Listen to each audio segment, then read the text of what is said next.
Hello, everyone, and welcome back to another episode of the Talking Mode. My name is Caroline, and alongside with me is Sarah. So in the last episode, we talked about patriarchy. So after we've learned that patriarchy is about men having power over women and the whole society, what can we do about it? So today we're going to introduce you guys to feminism. So what can you expect in this episode? In this episode, we're going to explore the historical background of feminism, types of feminism, as well as the importance of feminism. We're also going to discuss about feminism in the current world because as time progresses, many things has changed. Also, we're going to address the misconceptions at the end of the video. So without further ado, let's get started.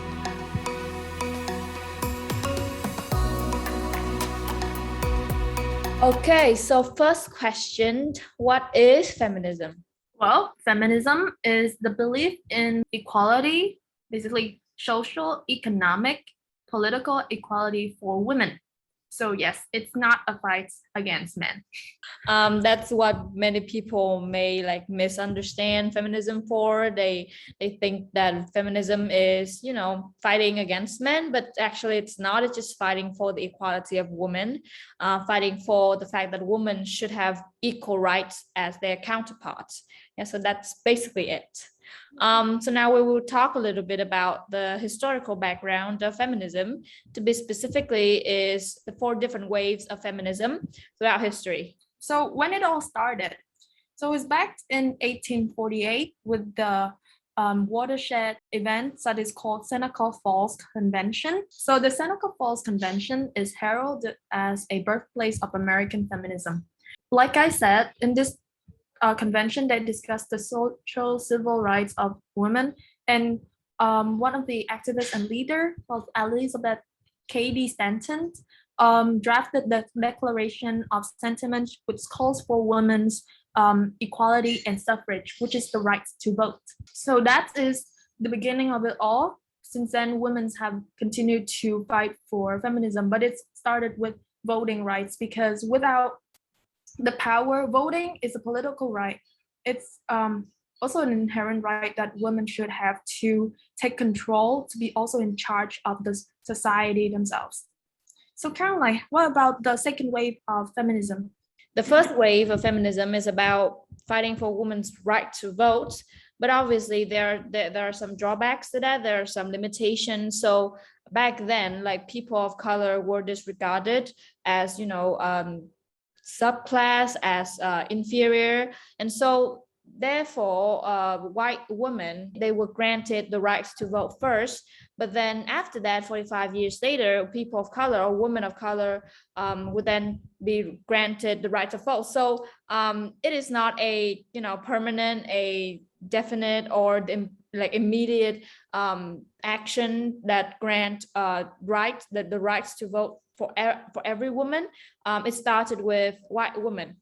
And yeah, so that's what I wanted to add to the first wave of feminism.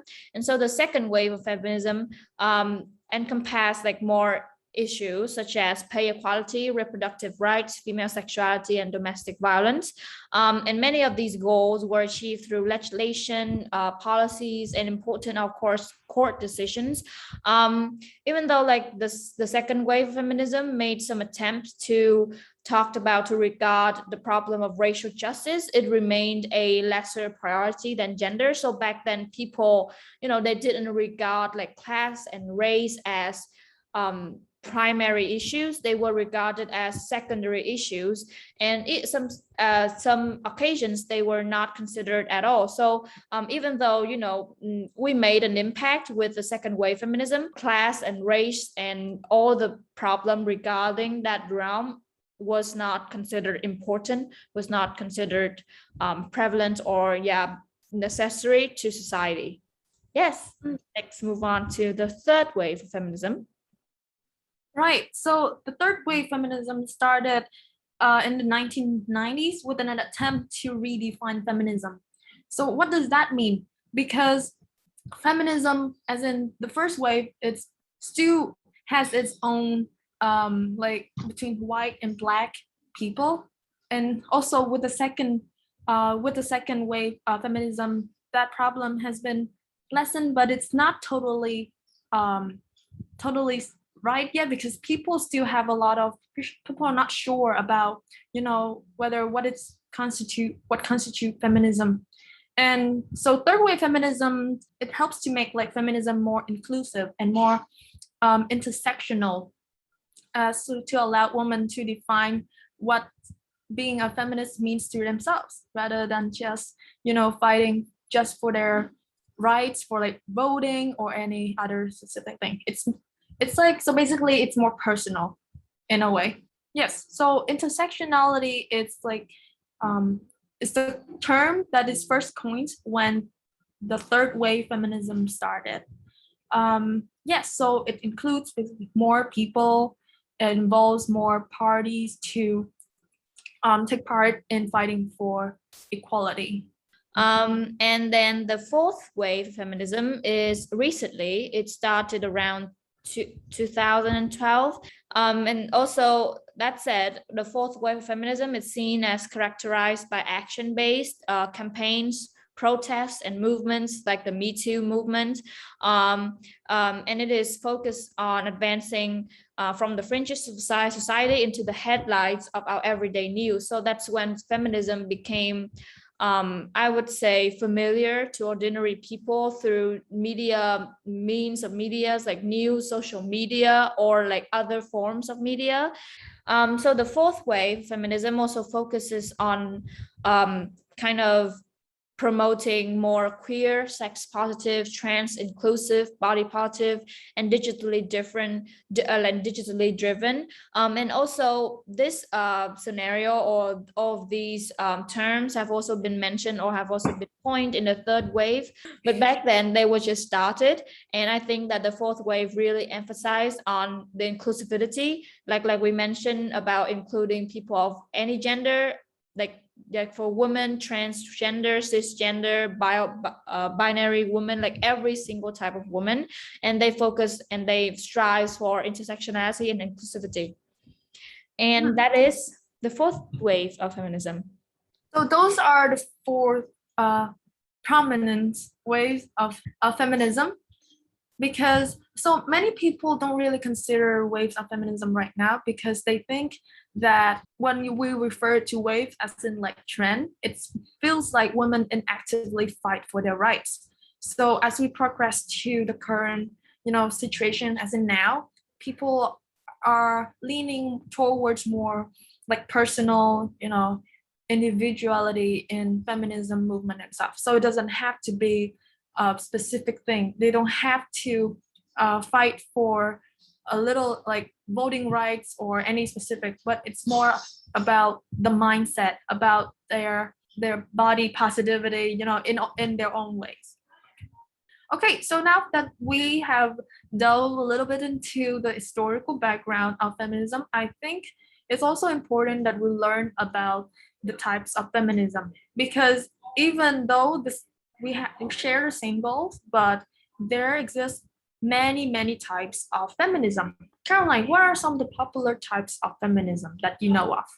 Okay, so some of the types of feminism that I know of are radical feminism, liberal feminism or mainstream feminism, and then post-structural feminism, Black feminism, cultural feminism. So as we can probably see, like there are multiple numerous types of feminism, and each of them focuses on a single principle. So for example, mainstream feminism focused on institutional reforms, which meant reducing gender discrimination, sexism, giving women access to male-dominated spaces, male-dominated fields, and promoting equality, while radical feminism wanted to reshape society entirely, saying that the system was inherently patriarchal. So it focuses more on the patriarchy itself, and only an overhaul would bring liberation.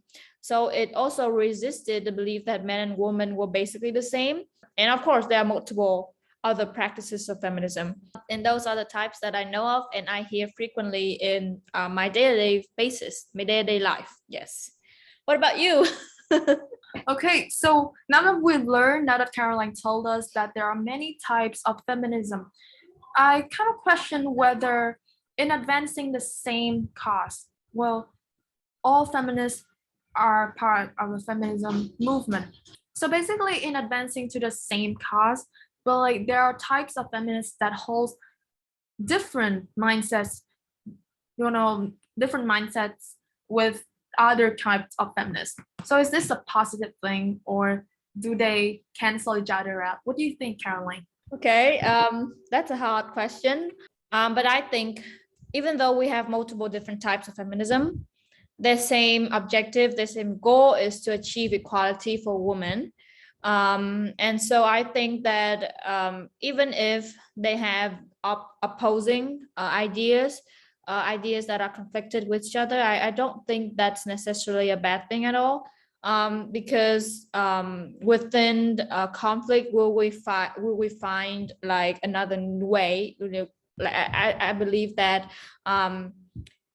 that conflict, if done correctly, will lead to a greater cause, a greater solution that can help solve this thing.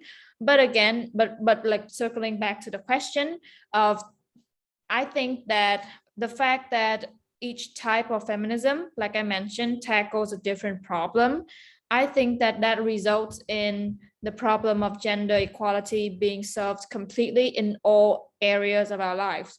So, like I mentioned, for example, mainstream feminism, they focus on reducing discrimination against women, so that the problem of sexism and discrimination will be tackled mainly by the mainstream feminism of the mainstream feminist. And then on the other hand, radical feminism, they focus, they tackle, they solve the problem of the patriarchy itself. And so the structure of society, or the structural order, social system, will be tackled mainly by the radical feminists. And so, as you can probably see, each of them focus on a different, distinct problem that is not like necessarily conflicted with each other, even though they do overlap to an extent, but they don't typically like conflict or oppose each other. And that really shows that if we the more types of feminism we have, the more I would say fields, the more problems, the more sub problems almost of gender inequality will be solved.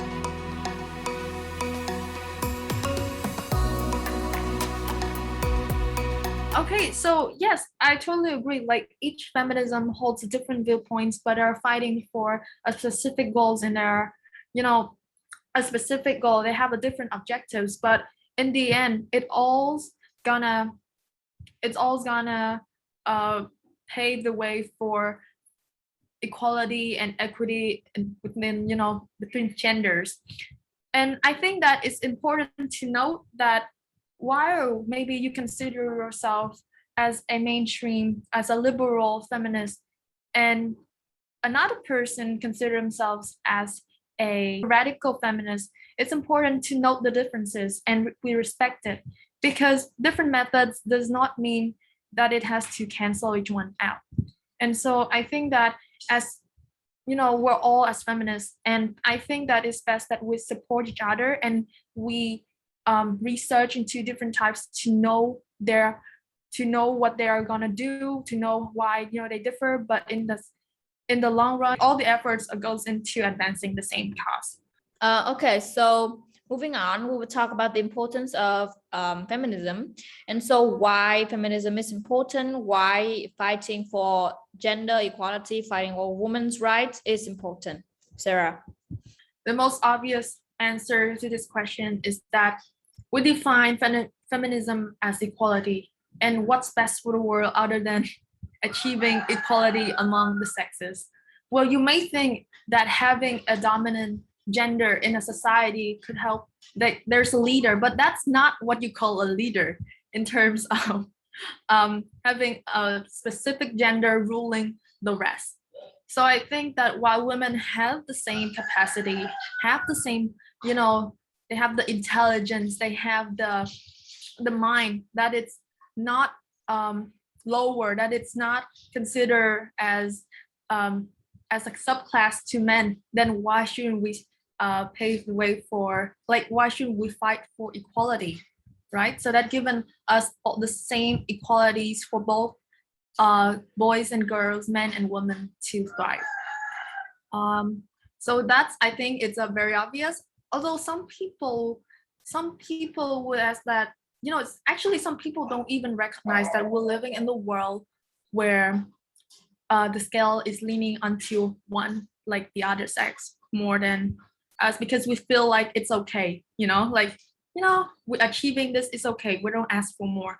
But really, when we're in a situation, say, in a line for promotion, and suddenly you realize that you're not given the same opportunity to thrive within your work just because you have a different genitals, then that's when the whole thing kicks in. So yes, I think that it is undeniably like the role of feminism, the role of fighting for equality. It's undeniably important in our world. What do you think, Caroline? Yeah, I totally agree. I think that this problem is the problem of human rights. It's basically the same with human rights. The fact that we grant, you know, every single sexes the right to vote, for example, means that we also have to grant, you know, women the same chance, the same opportunity to, you know, climb the social ladder, to thrive in the academic world, to thrive in the professional world. So I think that um, unless we achieve gender equality for women, between women and men, or between any sexes, we will not achieve human rights, because I believe that given the fact that, you know, men, they have predominant power in household, in the workforce, in society, in every single public setting or personal setting, I think that it is equal, or it is reasonable for a woman to ask the same thing. I think that it's not much to ask for, except that, you know, we have to change our mindset. I don't think that the future will be possible if the problem of gender inequality still exists.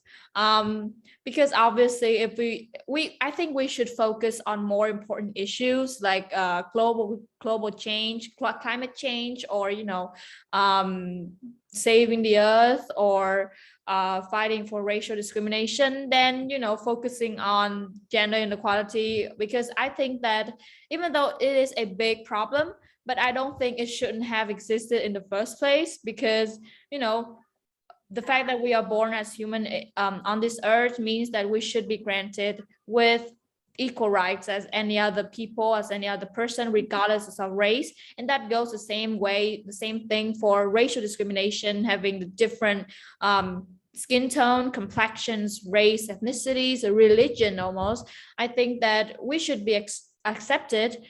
We should be welcomed into society.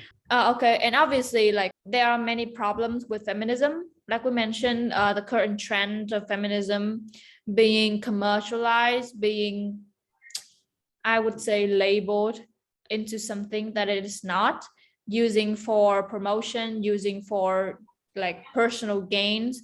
That is the biggest, the most pressing like problem nowadays with feminism.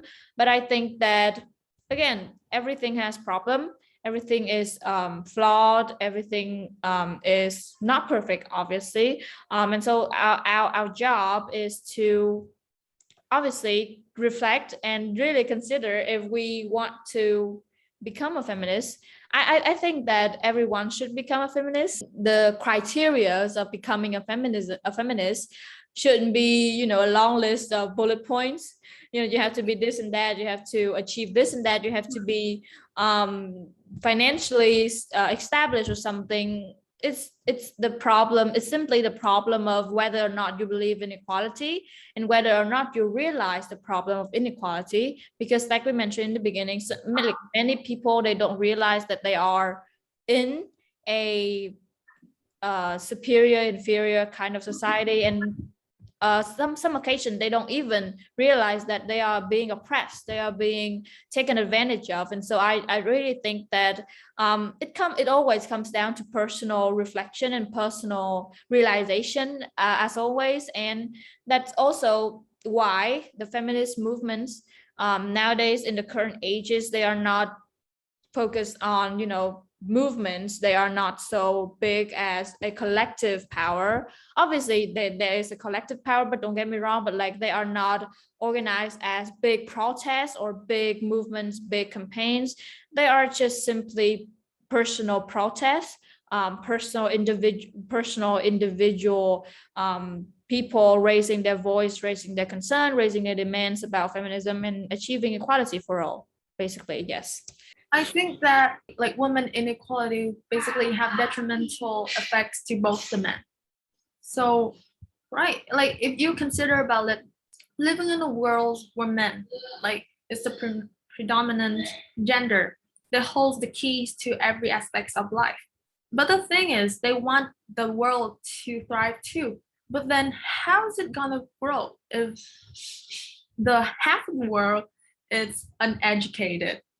How can they, yeah, basically there's no growing with half of the world being uneducated, jobless, and basically, yeah, so And they can't even reproduce.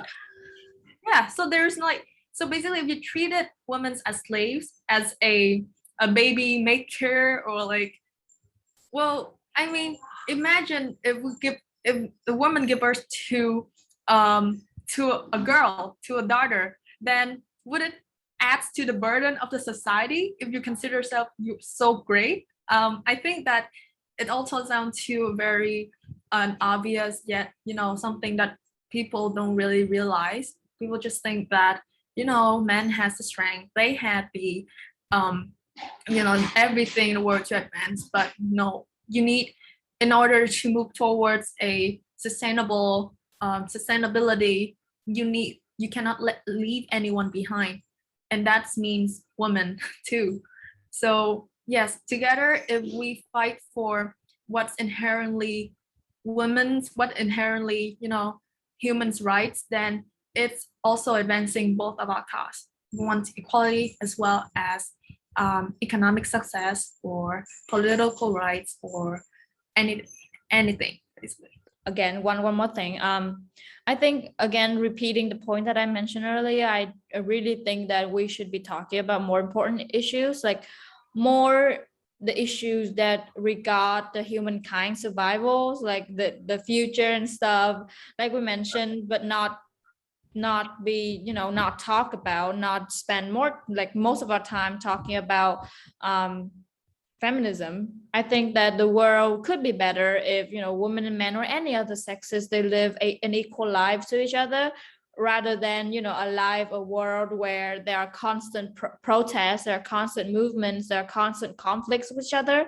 And obviously it is inherently better. It's just the fact that we are willing to accept that world or not. Yes, I think it's like a cycle. Say if you consider a woman a caretaker, must you also prefer an educated caretaker? Say, so yes, I think that education is key, and education is for all. Imagine if you growing up without education or like guidance, then you are just a man without anything. But because the society dictates that you are the future of the world, then basically just got the label and nothing else. So I guess that it's really important to continue to fight for feminism and what it stands for. You mentioned the point of like hiring an educated caretaker. I find that very hilarious, because another example that is quite similar to that is that, men, when they grow up, they become adults, they are considering, marrying somebody. They also like choose like educated women, but at the same time, they can't handle women who are smarter than them. So, we have to be smart at a certain extent. I don't think there's a rule for that. And I don't think that you realize how ridiculous that is, because we have to be smart, but we don't have to be smarter than men. So I really, so like all my life I've been told that you shouldn't study hard, or you shouldn't like achieve like academic success too much, because that will discourages the men from pursuing you.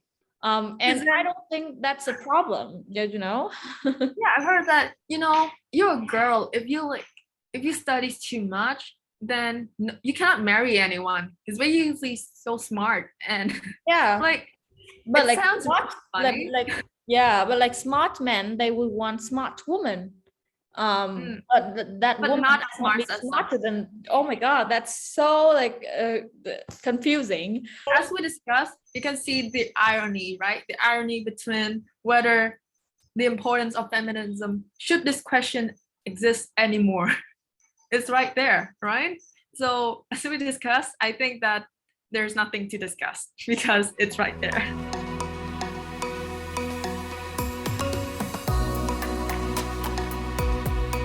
Right, so moving on to our next point. So how has feminism changed over the years? And how do you define feminism in this current world? Again, that is a hard question, but I think I would try my best to answer it. So, the biggest thing that is different from between the feminism movement now versus back then, is that now we have social media, we have the means that can be used to reach millions, if not like billions of people at the instant of a click. And so that's a blessing, but also a curse in itself, because that means that the different movements, different protests, or different people who have opinions about gender inequality or feminism, they can raise their voice, and that voice of theirs can be reached, that can be spread to multiple parts of the world instantly. But at the same time, that can be applied when negative things happen, when certain flaws of feminism, or certain people's flaws, or people's negative um, thoughts can also be spread very widely across the world. And that's one thing that we have to deal with. We have to deal with we have to learn to choose a different thoughts, different opinions, a different mindsets, beliefs that are aligned with our own. And that's really hard, considering the fact that we are bombarded with information overload every single day. And that's had become a natural instinct, I think, to select different news, to identify between fake news and like quality, reliable news. And that really is, the biggest change. And obviously, the platform where we talked about feminism also changed. Instead of hosting mostly protests, campaigns offline and in person, we now voice our voice using TikTok, social media, news, or even we protest online. We make campaign online, we just fight online. So that's one thing, or two things, or multiple things that I feel like that is different from before. Right. I think that right now, like the biggest positive now is that more people are involved in fighting for feminism. Because just like what Caroline said about social media, that means more social awareness. More people, get the chance to know what is feminism, and so they have the opportunity to look into it and to define for themselves what types of a feminist they are. But at the same time, I think that feminism right now has a lot of flaws too. It comes with a lot of problems.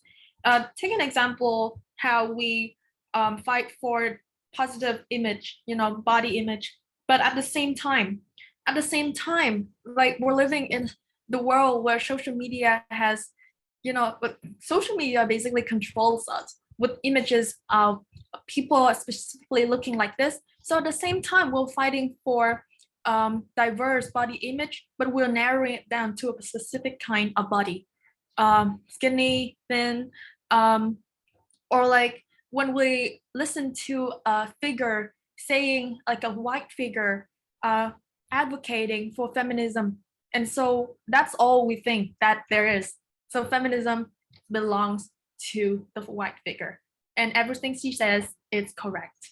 I think that is also like one of the biggest flaws that feminism today is, there that exists in feminisms nowadays, because a voice that is dominant basically defines the whole feminism movement. Um, um no, wait, can I interrupt you for a second? But like on that point, another example of that is the Me Too movement. So the Me Too movement was created by a Black woman.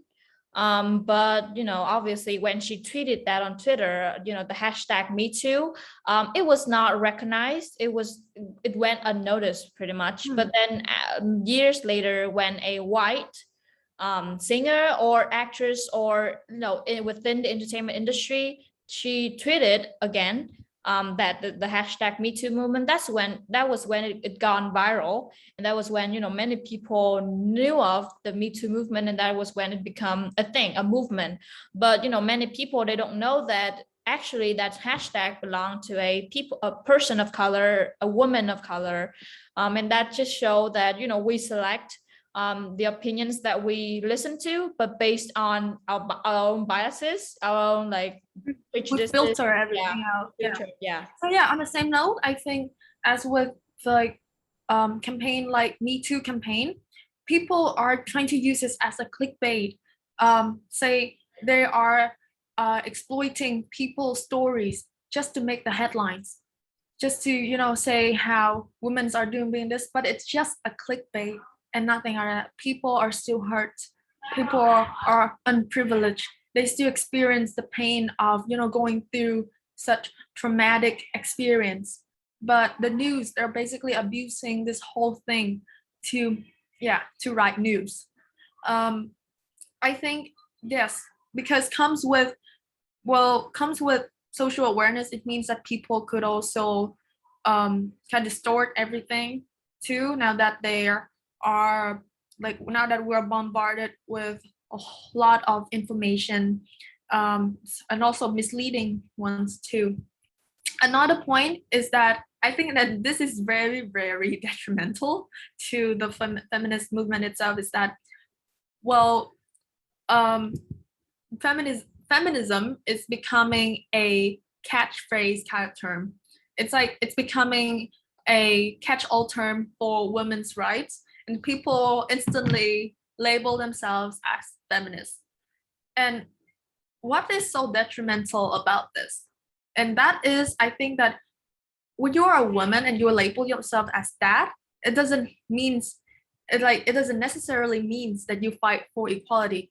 Maybe it's just a label that has no real meanings, and that is intoxicating, because while you label yourself that, your action doesn't align with it. And so as times pass on, and like generations and generations will learn from each other, and eventually um eventually the things that makes feminism will be gone, because we cannot accumulate it. Instead, we replace it with some other shallow meanings, how women should dominate the world and stuff like that. So yes, it's really important that we looked into, that we learn about the history of feminism, that we take the time to reflect, to ask ourselves, or like to align ourselves, to align our actions with our mindset regarding feminism. So now that we are complete with talking about the different scenarios or the roles that feminism play in the current world, we will be moving on and talk about different misconceptions and a different not so positive thing, Misleading. yeah, that is related to feminism. So Sarah, what are your thoughts? Well, I think that the biggest misconception that people have towards feminism movement is that, well, you see how people normally, they don't really involve with the feminist movement, like they're not going out to protest and stuff, or like even reads into anything that's relating to feminism, just because they think that they do not need feminism because they are not man haters or they are not a lesbian. Okay, so basically that means that they only involved in feminist. They think that the whole thing about feminism is that we're um, because we hate men, and so we're fighting against them. No, that is not correct. Like we have, emphasized since the beginning of this video, feminism is all about equality. It's all about fighting for equal rights between men and women, socially, civically, economically, politically. So it has nothing to do with a gender hating another gender, and no, it's not. If you fight for, like I said, if you believe in equality, you are a feminist. It doesn't have to be, it has nothing to do with hating the other sex. Yes, so it's really saddening for a lot of individuals believing that feminism means, or like they're around people who use this movement to promote misandry, like hating men. um, and so if you have this misconception, please get it out of your head, because this will not, this is wrong, and this will not contribute to the fights within themselves. And yeah, so that is one misconception from me. How about Caroline? What do you think? Okay, so another aspect that I want to talk about is, along with the fact that we talked about how feminism has become a trend, has become this glorious label that everyone wants to wear. There's a trend where recently, where not recently, but like for multiple years up to now, like where celebrities they publicly declare themselves as feminists, of like Taylor Swift, Emma Watson, Beyonce, etc., and many more celebrities. And that there's nothing wrong with them declaring themselves a feminist. But because they declare themselves feminists, and sometimes their actions do not really align with what a positive or a right feminist should be. So for example, let me make myself clear. So for example, after Emma Watson, she declares herself a feminist, but then following up on that declaration, she have a photo shoot. But in that photo shoot, she dressed very or too revealing. I would insert the picture here, but like trigger warning, it's not very it's very revealing. But and that do not really align with her definition of feminism. And because feminism is basically not fighting against the objectifying of women bodies. Now how men or any people, when they talk about a girl, they would really comment on how nice her body looks, or how um hourglass figure, or they always talk about body, and that's objectifying women. And so feminism, one of its goal is also to fight against that, and to really fight for women to be considered as real humans, like to be considered wholly as a person, for their personality, also for their intelligence, and not for their bodies, and not for their the way they dress. Even though that's nice, but we shouldn't focus on that to value or to evaluate a person. And so that kind of contradicts with the goal, the objective of feminism. And 5 years ago, Beyonce also did that. And what's hilarious here is that Emma Watson criticized Beyonce for dressing very revealing, while 5 years later she also did the same. So that really showed how celebrities, they don't really take them, like they don't really like realize the influence or the role that they're taking, because obviously influencers, celebrities are also humans, but because they are famous, they have a following, their actions, their words carry more influence than other people, obviously. And so they should be more aware of how their actions would influence other people, would impact, again, other people's definition of feminism. Because somebody who don't know about what feminism is, what its objective is, can view Emma Watson or Beyonce's photo shoot and view that as a feminist, a role model. a role model for becoming a feminist. And another example is Taylor Swift. She also declared herself as feminist, but in her music videos, she had some very revealing or even sexual scenes that also serves to objectify women again. So one music video is Shake It Off, where she had the scene of woman twerking or woman dressing very revealing. I don't think I would insert this clip, but you can really Google it, search it, and really watch the whole video thoroughly, and you will see what I'm talking about. So that really goes against the principles and objectives of feminism. Yes, that those are the misconceptions. Yes. Yes. So like talking about feminism, it's diverse, and it should be represented by feminism, diversely represented, not through a certain figures, because that would be very misleading, and many people would not really resonate with, or the people just looked up them as a role model. And lastly, I think that feminism, it's not about tolerating like all of the quirks of, like people say a lot of things like positive body image, but instead they're just like, so basically when the show displaying a picture like a nudity picture or something like that, and they're fighting for a cause, I don't think that is about feminism, because feminism, like Caroline has not emphasized, is just about human rights, to make consider women as the same, as equal as men too. It's not about whether you twerk or whether you wear revealing clothes and you label yourselves as a feminist and that is considered feminist. No, that is not. So that is, I think, that would conclude our last sections of today's episode. We hope that through this episode, you guys have learned a little something about feminism, and you have the motivation to keep researching into different types of feminism, and ask yourself, do you consider yourself as a feminist, and what type of a feminist are you?